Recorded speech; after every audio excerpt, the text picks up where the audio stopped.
Salut les passionnés de politique. Aujourd'hui, on se penche sur la visite de Gérald Darmanin au Maroc le 9 mars 2025. Vous vous demandez pourquoi c'est important. Décortiquons tout ça ensemble. Darmanin, le ministre français de la Justice, a rencontré des officiels marocains pour discuter coopération judiciaire et sécuritaire. Il était question, entre autres, de la lutte contre les réseaux criminels et le traitement des crimes non sanctionnés par la France. L'antiterrorisme était aussi au menu, notamment le partage de renseignements et la prévention des attentats.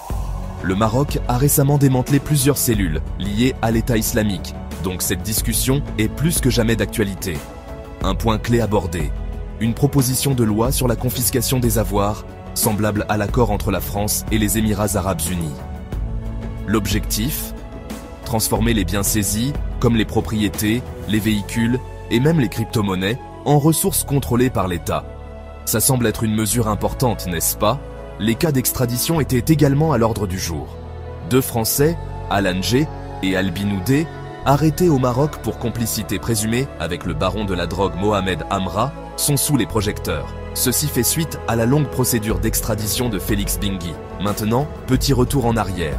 Historiquement, les actions de la France dans la région, comme la création de l'Algérie, visaient à contrer le royaume chérifien. Des contentieux du passé, comme le syndrome de Radad et les expulsions abusives, restent dans les mémoires. La visite de Darmanin vise à dégeler les relations diplomatiques et à renforcer les liens bilatéraux. La France a reconnu la souveraineté marocaine sur le Sahara occidental en juillet 2024, ce qui a eu un impact sur ses relations avec l'Algérie. L'Algérie, qui soutient le Front Polisario, a suspendu sa coopération judiciaire avec la France en janvier 2025. Une véritable imbroglio diplomatique. Curieusement, la visite n'a pas abordé les questions d'immigration, de visa, ni la question du Sahara occidental, Darmanin ajoutant une autre couche à cette toile complexe. Alors, quel est le bilan?